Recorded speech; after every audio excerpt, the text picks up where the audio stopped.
ചേട്ടൻ മോളെ കാണാറുണ്ടോ?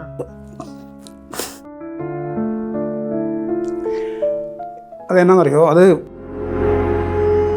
ഇപ്പം ഞാൻ രണ്ടാമത് വിവാഹം കഴിച്ച ആളല്ലേ, ആ 2 കുഞ്ഞുങ്ങളുണ്ട്, ഇവളുണ്ട്. എന്ത് ചെയ്യണമെന്ന് അറിയില്ല. പെട്ടെന്ന് ഈ സാധനമൊക്കെ അങ്ങ് സ്പ്രെഡായി. ഞാൻ മരിക്കാൻ വേണ്ടി തീരുമാനിച്ചു. ഈ കുഞ്ഞുങ്ങളെയും കൊന്ന് ഞങ്ങൾക്ക് മരിക്കാം.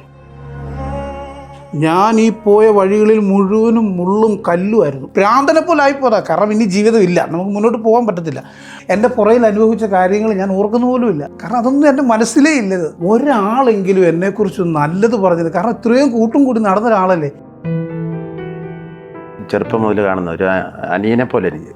നമ്മളെ കൂടെ ചിലപ്പോൾ കൈവിട്ട സത്യം തീർന്നു പോവുള്ളൂ. ഞാൻ പുള്ളിയോട് പോലും പറഞ്ഞിട്ടുള്ളത് എനിക്ക് അവസരം വേണമെന്നില്ല.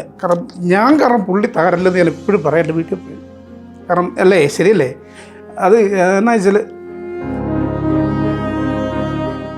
നീ ഒരു ക്രിമിനൽ അല്ല, നിൻ്റെ ഫാമിലി ഇഷ്യൂവാണ്. അത് കോടതിപരമായിട്ടും അങ്ങോട്ട് പൊക്കോളും. നീ ഒരു ക്രിമിനൽ ആണെങ്കിൽ ഈ പറയുന്ന കേസ് ഓക്കെ, സമൂഹത്തിന് അഴുക്കാൻ നീ ഇതിനെന്തെങ്കിലും ഒരു സത്യം ഉണ്ടാവും.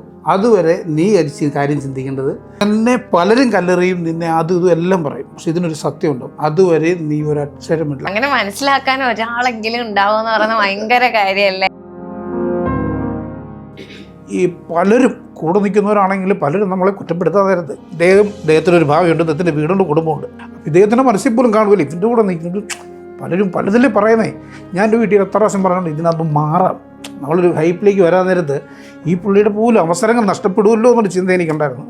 പക്ഷെ ഇതൊക്കെ ഉണ്ടല്ലോ, എനിക്ക് ഏറ്റവും കാര്യം എൻ്റെ ദൈവം എൻ്റെ കൂടെ ഉള്ളതെന്ന് എനിക്ക് 100% എനിക്ക് ഉറപ്പാണ്.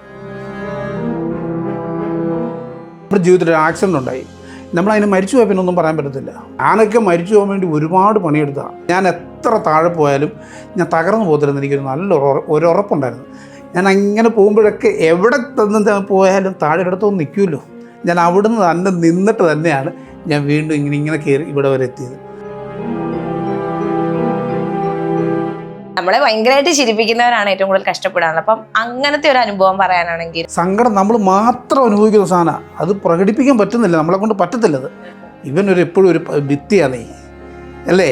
മറ്റുള്ളവർക്ക് പടം വരയ്ക്കാനുള്ളൊരു ഭിത്തിയാണ് നമ്മൾ. നമ്മുടെ സങ്കടങ്ങൾ എപ്പോഴും ഒന്നെങ്കിൽ നമ്മുടെ ഭാര്യയുടെ അടുത്ത്, അല്ലെങ്കിൽ നമ്മുടെ അമ്മയുടെ അടുത്ത്.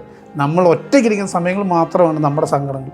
പുറത്തിറങ്ങാൻ നേരത്ത് നമ്മളെപ്പോഴും ഹാപ്പി ആയിട്ടിരിക്കണം. നമ്മൾ സന്തോഷിക്കേണ്ട സമയത്ത് നമ്മൾ സന്തോഷിക്കണം. ഇല്ലെങ്കിൽ നമുക്ക് ആ ടൈം അത്രയും നമുക്ക് പൊയ്ക്കൊണ്ടിരിക്കുക. നമ്മൾ ഈ ആദ്യം പിടിച്ച് അതും എടുത്ത് തല വെച്ച് ഇതും എടുത്ത് തല വെച്ചുകൊണ്ടിരുന്നുള്ളൂ. നമ്മളെന്തിനും ആവശ്യമില്ല. അത് വല്ലവരും വല്ലതും പറഞ്ഞതിൻ്റെ കാര്യത്തിൽ നമ്മൾ പോകേണ്ട ആവശ്യമില്ല. ചേട്ടനെ കാണാൻ ഉല്ലാസ് പന്തളം, പിന്നെ ചേട്ടന് കൊല്ലം സുധി അങ്ങനെ പറയാറുണ്ടോ?